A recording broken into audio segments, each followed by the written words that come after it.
성도 여러분 안녕하십니까? 2022년 10월 29일 토요 새벽 말씀 함께 나누겠습니다. 함께 나누실 하나님 말씀은 창세기 41장 17절에서 36절입니다. 본문에서는 요셉이 바로 왕의 꿈을 해석하는 내용이 기록되어 있습니다. 본문을 통해 성도는 하나님을 의지함으로 번민하는 자를 돕고 또 이웃을 섬기는 자 되어야 함에 대해 묵상하겠습니다. 첫째 묵상할 내용은 성도는 하나님을 의지함으로 어려운 자를 돕는다라는 것입니다. 오늘 본문은 바로가 꾼 꿈에서 시작되었습니다. 애굽의 바로 왕이 하룻밤에 꿈을 꿨는데 첫 번째 꿈은 나일강에 심히 흉하고 파리한 7 암소가 올라와 그 전에 올라와 있던 살찌고 아름다운 7 암소를 잡아먹고도 여전히 흉한 상태인 꿈이었습니다. 그런 후에 바로는 또 다른 꿈을 꾸었는데 그 꿈에서는 줄기무성하고 충실한 7 이삭이 후에 나온 가늘고 동풍에 마른 7 이삭에게 삼켜지는 것이었습니다. 바로는 이 두 가지 꿈을 하룻밤에 연이어서 꾸었습니다. 그리고 그 꿈은 매우 생생하였지만 그 꿈의 해석을 알 길이 없었습니다. 창세기 41장 8절에 보시면 그 꿈 때문에 아침에 그의 마음이 번민하였고 점술가들과 현인들을 불러 그 꿈을 이야기해 주었지만 해석하는 자가 없었다고 하였습니다. 바로 왕이 왜 꿈 때문에 번민했던 것입니까? 그것은 꿈의 내용을 몰라서가 아니라 그 꿈에 의미하는 바를 알지 못했기 때문이었습니다. 꿈의 내용은 너무도 선명한데 그 해석을 알지 못할 때 번민이 시작됩니다. 그 번민 때문에 바로 왕이 요셉을 부른 것 아니겠습니까? 아무리 당대의 세계 최강의 나라를 다스리는 자라 할지라도 번민으로부터 자유롭지 못합니다. 번민이라는 것은 몹시 근심하는 것으로 바로 왕을 포함한 이 땅의 모든 사람들이 다 번민합니다. 왜 번민할까요? 삶의 내용에 대해서는 너무도 잘 아는데 그 삶의 의미에 대해서 알지 못하기 때문입니다. 사람들이 먹고 사는 일로 번민하는 것은 어떻게 먹고 살아야 할지 막막해서일 것입니다. 하지만 의식주 문제가 해결되게 나면 그때부터 더 풀기 어려운 문제로 번민하게 됩니다. 나는 누구이며 나는 왜 사는 것인가? 어떻게 사는 게 맞는가? 라는 것에 대한 번민들입니다. 사람들의 번민이 극에 달할 때는 아마도 죽음 앞에서가 아니겠습니까? 그럴 때에 나는 죽어서 어떻게 될까? 여기에 대해서 알지 못하기 때문에 번민하며 또 고통받는 것입니다. 성경은 성도들에게 무엇을 먹을까, 무엇을 마실까, 무엇을 입을까 염려하지 말라 하셨습니다. 예수님도 제자들에게 너희는 마음에 근심하지 말라 하십니다. 바울 서신에서도 아무것도 염려하지 말라 하십니다. 왜 성경은 성도들에게 염려하지 말라, 나아가 번민하지 말라 하시는 겁니까? 그 이유는 주님을 믿기 때문입니다. 주님께서 먹고 사는 일 다 채워주시니 하나님을 신뢰함으로 염려하지 말라 하시는 겁니다. 또한 성도들은 삶의 의미를 하나님께 찾습니다.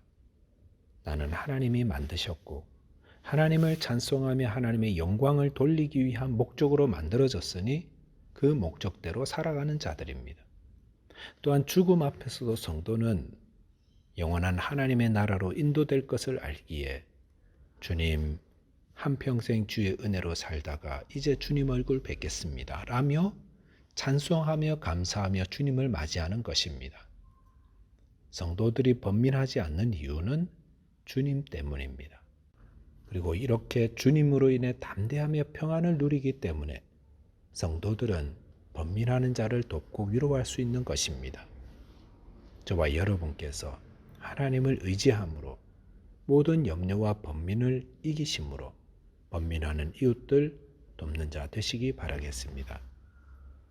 둘째로 묵상할 내용은 성도는 이웃을 돕고 섬기는 자다라는 것입니다.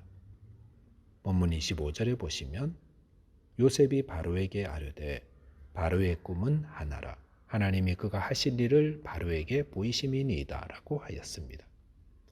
바로의 꿈을 들은 요셉은 그 꿈은 하나라고 하면서 바로가 그 꿈을 꾼 이유는 하나님 때문이라 하였습니다. 즉 하나님께서 하실 일을 바로에게 보여주기 위해 그 꿈을 꾸게 한 것이라는 겁니다. 그러면서 하나님이 온 애굽 땅에 7해 풍년과 7해 흉년을 들게 하실 것임을 알려주었습니다. 그러면서 이에 대한 대비책까지 상세히 알려주었습니다. 본문 33절에 보시면 이제 바로께서는 명철하고 지혜 있는 사람을 택하여 애굽 땅을 다스리게 하소서라고 하였습니다. 요셉은 담당자를 세우라고 하였습니다.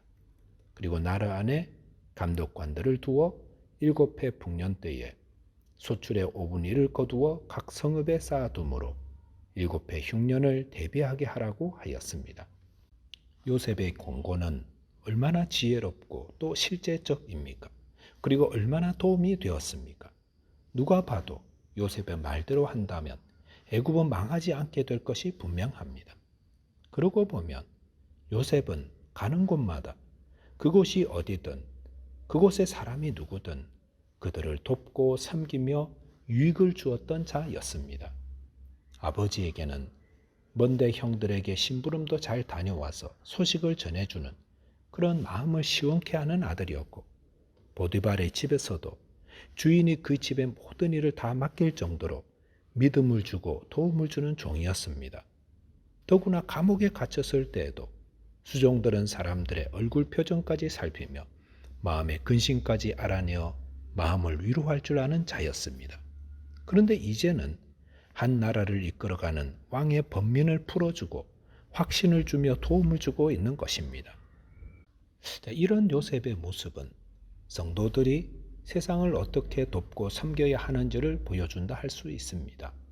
즉 우리 성도들은 처한 곳이 어디든 주위의 이웃들과 세상 사람들을 섬기며 도움을 주고 위로를 주는 자이어야 한다는 것입니다. 자칫 기독교는 세상과 단절된 곳이 되기 쉽습니다. 세상은 죄로 가득하고 타락한 곳이어서 가급적 멀리해야 한다고 생각한다는 것입니다. 그런 생각을 가지고 있으면 사회적 이슈나 어려움에 대해서 눈 감고 살아갑니다. 하지만 그래서는 안 됩니다. 기독교의 복음은 세상 속에서 피어나야 합니다. 기독교는 세상 속의 소금이 되어야 합니다. 소금이 필요한 것은 소금통 안이 아니라 세상입니다. 그래서 성도는 세상 속에 뿌려져서 거기서 섬기면서 내가 녹아져 없어지는 소금처럼 그것을 더 유익되게 만드는 자들입니다. 세상의 빛도 있어야 할 곳은 어둠입니다. 그런데 다들 밝은 곳에 모여서 서로 내 빛이 밝으니 너 빛은 왜 그리 시원찮으니 하며 다투면 안 됩니다. 아무리 작고 보잘것없는 빛도 어둠 속에서는 유용하게 사용됩니다. 진실된 그리스도인 한 사람이 어둠 속에 들어가면 그것은 밝은 빛이 비추어집니다.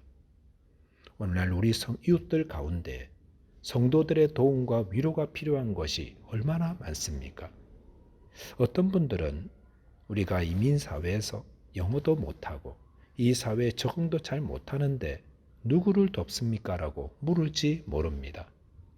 그러나 주위를 돌아보십시오.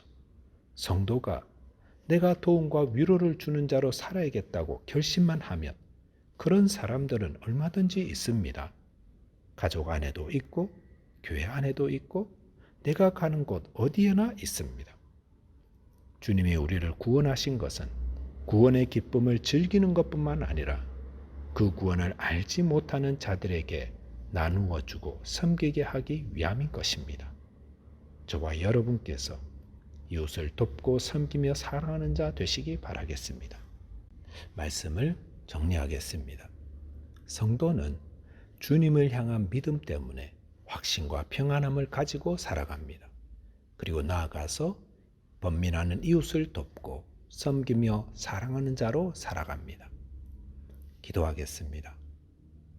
하나님 아버지, 저희에게 믿음을 더하여 주옵소서. 그리하여 주님으로 인해 더욱 담대하며 평안함을 누리게 하여 주시사 번민하는 이웃을 돕게 하시고 그들을 섬기며 사랑하는 자 되게 하여 주옵소서. 우리 주님 예수 그리스도 이름 의지하여 기도하옵나이다. 아멘. 오늘도 주 안에서 승리하는 하루 되시기 바라겠습니다. 감사합니다.